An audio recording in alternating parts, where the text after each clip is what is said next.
नमस्कार, मैं हूँ राजेश श्रीवास्तव। आप अगर उत्तर प्रदेश में रहते हैं और आप अगर ये सोच रहे हैं और गलतफहमी में हैं, भ्रम में हैं कि अब कोरोना मरीजों की संख्या घट रही है, तो आप पहली बार अपनी नज़र से ये भ्रम दूर कर लीजिए कि उत्तर प्रदेश में कोरोना मरीजों की संख्या घट रही है। दरअसल पिछले 3-4 दिनों में जिस तरह से कोरोना मरीजों की संख्या उत्तर प्रदेश की योगी सरकार घटा करके दिखा रही है, उसके पीछे एक बड़ा खेल उजागर हुआ है। बड़ा खेल इस तरह से उजागर हुआ है कि उत्तर प्रदेश में पिछले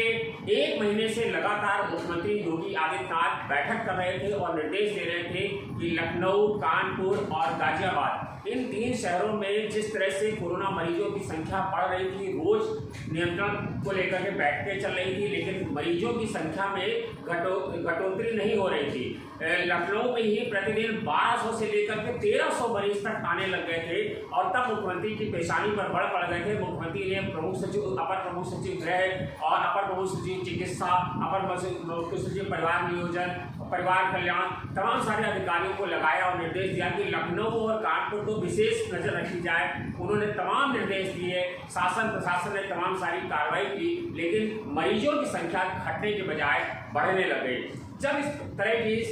निर्देश हुए और उसके बावजूद कोरोना मरीजों की संख्या नहीं घटी, तो उत्तर प्रदेश के शासन ने मुख्यमंत्री की आंखों में धूल झोंकते हुए एक नया तरीका अपना लिया। उत्तर प्रदेश शासन ने RT-PCR टेस्ट की संख्या घटा दी। जी हाँ, शासन के निर्देश के बाद पिछले 3 दिनों से उत्तर प्रदेश में RT-PCR टेस्ट नहीं किया जा रहा है और उसकी संख्या घटा करके मात्र 30% कर दी गई है, जबकि प्रतिशत पहले जब RT-PCR के टेस्ट 70% तक होते थे और एंटीजन टेस्ट 30% तक होते थे, तब कोरोना मरीजों की संख्या बहुत ज़्यादा आ रही थी। लेकिन उत्तर प्रदेश के शासन के निर्देश पर,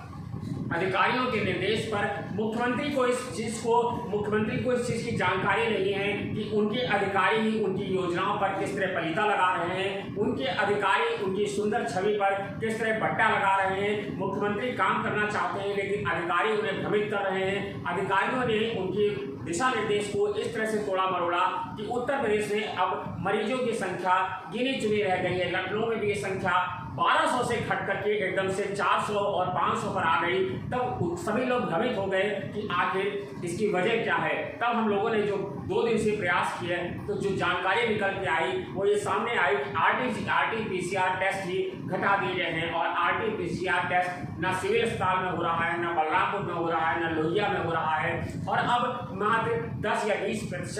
20 मरीजों का ही RT-PCR टेस्ट हो रहा है। आपको बता दें, दरअसल RT-PCR टेस्ट न कराने के पीछे खेल क्या है।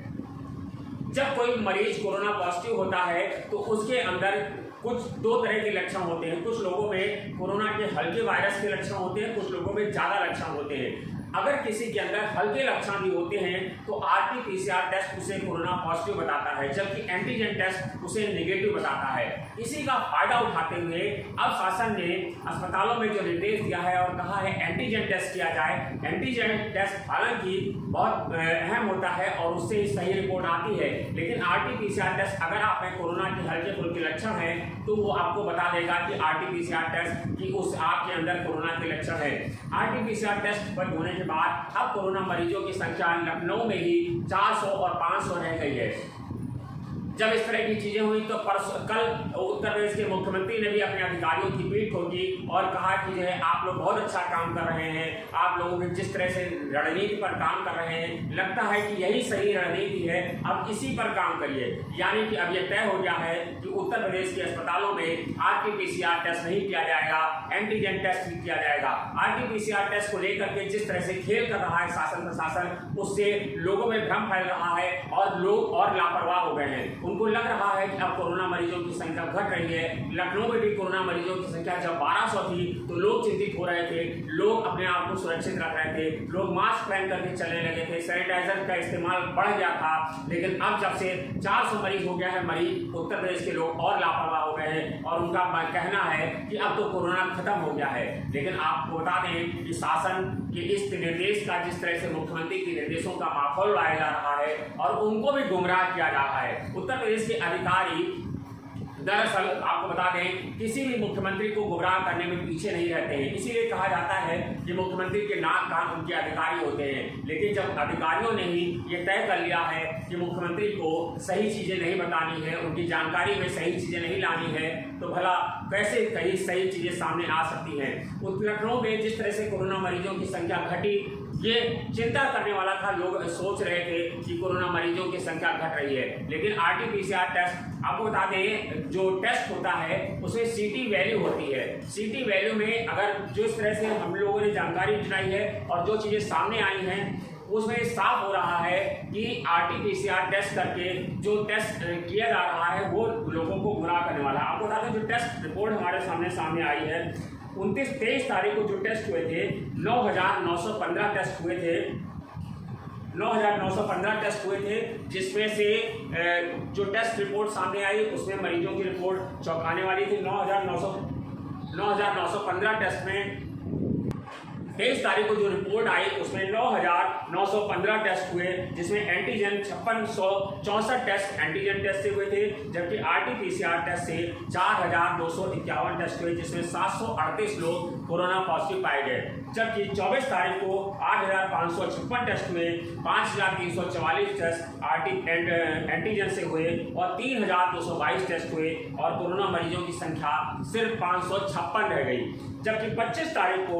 8,546 टेस्ट हुए, 5,144 टेस्ट एंटीजन से और 3,402 टेस्ट RT-PCR से हुए और कोरोना मरीजों की संख्या रह गई 646। ये वो आंकड़े हैं जो लखनऊ के निजी अस्पतालों के हैं। दोनों को RT-PCR का टेस्ट देखा जाए तो RT-PCR का टेस्ट करीब 40% हुआ है, यानी कि RT-GN जो टेस्ट है वह संख्या घटाई जा रही है, जिसके चलते कोरोना मरीजों की संख्या घट रही है और लोग लापरवाह हो रहे हैं। KGMU के पल्मोनरी और क्रिटिकल केयर विभाग के डॉक्टर वेद प्रकाश से जब हमारी बात हुई तो उन्होंने जो जानकारी दी उसके मुताबिक कि उन्होंने बताया कि RT-PCR जो टेस्ट होता है उसमें साइकिल थ्रेशोल्ड यानी CT ये जो वैल्यू होती है, अगर 33% से निकलती है तो यानी कि आपके अंदर वायरस प्रभावी नहीं रह जाता है और ये मरीज समुदाय में संक्रमण नहीं, यानी अगर किसी के अंदर क्रिटिकल साइकिल थ्रेशोल्ड यानी CT वैल्यू 33 से ज़्यादा है तो उसके अंदर कोरोना लक्षण नहीं है और वो दूसरों को कोरोना नहीं फैला पाता है। जबकि अगर CT वैल्यू 13 से 17 के बीच रहती है तो वो समुदाय के बीच में तेज़ी से संक्रमण फैलाता है। आपको बता दें, बलरामपुर अस्पताल के पहले एंटीजन टेस्ट जब हुआ था तो उसमें 60 से 70 मरीजों की जांच होती थी, जिसमें से 4-5 मरीज ही पॉजिटिव आते थे। जबकि RT-PCR टेस्ट शुरू हुआ तो उसमें रोजाना 15 से 20 मरीज कोरोना पॉजिटिव सामने आने लगे, जिसके बाद बलरामपुर अस्पताल में RT-PCR टेस्ट को बंद कर दिया गया और अब आज 10 से 15 मरीजों का ही RT-PCR टेस्ट हो रहा है और एंटीजन टेस्ट वहाँ पर बढ़ा दिए गए हैं, जिसके चलते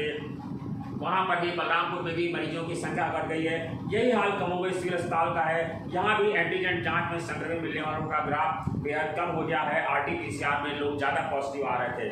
वायरस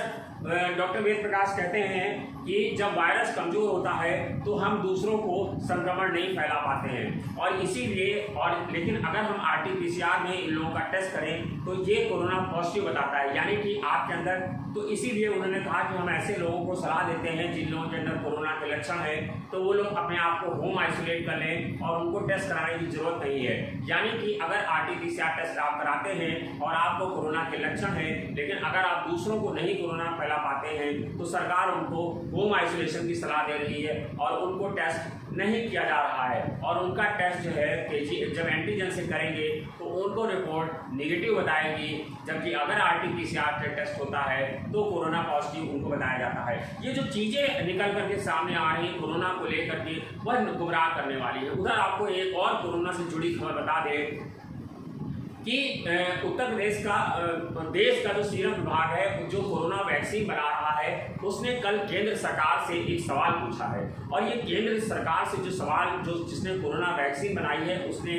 वो सवाल अब बेहद चर्चा का विषय बन गया है। जी हाँ, उसने पूछा है मोदी सरकार से कि प्रधानमंत्री जी ये बताइए कि आपने हमें ये बता दिया है कि कोरोना वैक्सीन बनानी है, अगर हम कोरोना वैक्सीन बनाने में सफल भी हो जाते हैं तो आपका तरफ से जो जवाब है वो हमें जानना बेहद जरूरी है, क्योंकि हम अगर कोई वैक्सीन बनती है तो उसमें सरकार के दिशा निर्देश, सरकार का मार्गदर्शन और सरकार की जानकारी बेहद जरूरी होती है, क्योंकि अगर आपका मार्गदर्शन नहीं मिल पाएगा तो हम उस ढंग से कोरोना वैक्सीन नहीं बना पाएंगे। आपको बता दें जो इंस्टीट्यूट है उसने जो कोरोना वैक्सीन पर काम कर रहा है और माना जा रहा है कि बहुत जल्द ही कोरोना वैक्सीन बन जाएगी, उसने केंद्र सरकार से ट्वीट करके पूछा है, प्रधानमंत्री को भी टैग किया है और गृह मंत्रालय, रक्षा मंत्रालय को भी ट्वीट किया है, स्वास्थ्य मंत्रालय को भी ट्वीट किया है और उसने पूछा है कि प्रधानमंत्री जी ये बताएं कि क्या आपके पास देश के नागरिकों को कोरोना वैक्सीन देने के लिए 80,000 करोड़ रुपए है या नहीं।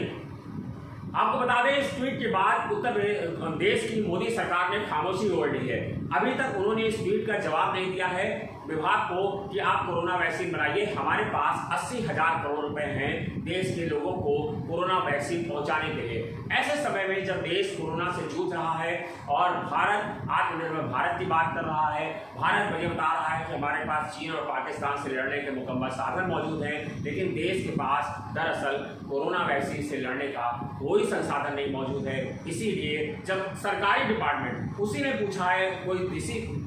दूसरे लोगों ने नहीं पूछा है कि कोरोना वैक्सीन बनाने के लिए 80,000 करोड़ रुपए हैं, सरकार ने खामोशी ओढ़ ली है और सरकार ये बताने की स्थिति में नहीं है। अगर कोई और सरकार होती तो बताती जी हाँ हम केंद्र देश के नागरिकों के लिए हर कुछ करने को तैयार हैं और तत्काल जवाब देना चाहिए था 80,000 करोड़ रुपए हम देंगे और देश के हर नागरिक को कोरोना वैक्सीन मिलेगी। लेकिन सरकार की ओर से कोई जवाब नहीं मिला है, जिससे माना जा रहा है सरकार के पास संसाधन नहीं है। दरअसल बात करें तो सच ये है, सरकार के पास कोई संसाधन नहीं है। सरकार सिर्फ जिस तरह से कोई आदमी जब परेशान होता है तो अपना घर बेचता है, अपनी जमीन बेचता है, अपना जेवर बेचता है, अपना संसाधन, अपनी लग्जरी लाइफ को खत्म कर लेता है कि वो अपने घर के जरूरी संसाधनों को पार कर ले। इसी तरह से मोदी सरकार रेलवे बेच रही है, बैंकों को बेच रही है, हवाई अड्डों को बेच रही है, लाल किला रखा जा रहा है, इस तरह की तमाम सारी चीजें की जा रही। अब सरकार के पास 80,000 करोड़ रुपए नहीं है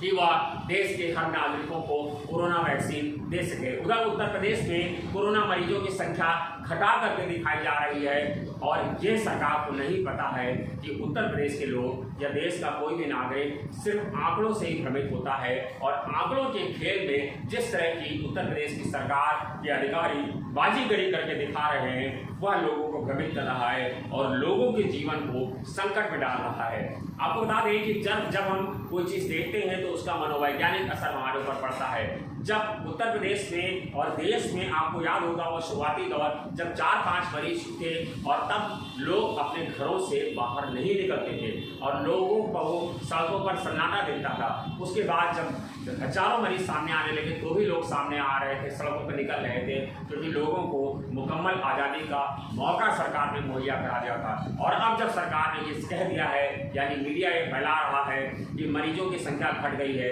और रोज जो रिपोर्ट शासन से आती है उसमें दिखता है कि अब लखनऊ में मरीजों की संख्या 300 से 400 हो गई है, तो आप ये मान लीजिए कि ये आंकड़ा झूठा है, ये दावे झूठे हैं, ये वायदे झूठे हैं, ये सरकार के आंकड़े झूठे हैं, यानी कि सरकार की पूरी कार्रवाई झूठी है और सरकार से दिखावा कर रही है। आप भ्रमित ना हो और कोरोना वैक्सीन को लेकर के जिस तरह से चीज़ें हैं उस पर भी विचार करने की जरूरत है। यानी आप ये मान लीजिए कि कोरोना कम नहीं हुआ है, आपको अगर अपना जीवन बचाना है तो आपको सैनिटाइजर, मास्क और 2 गज की दूरी का पालन करना ही होगा। धन्यवाद, शुक्रिया।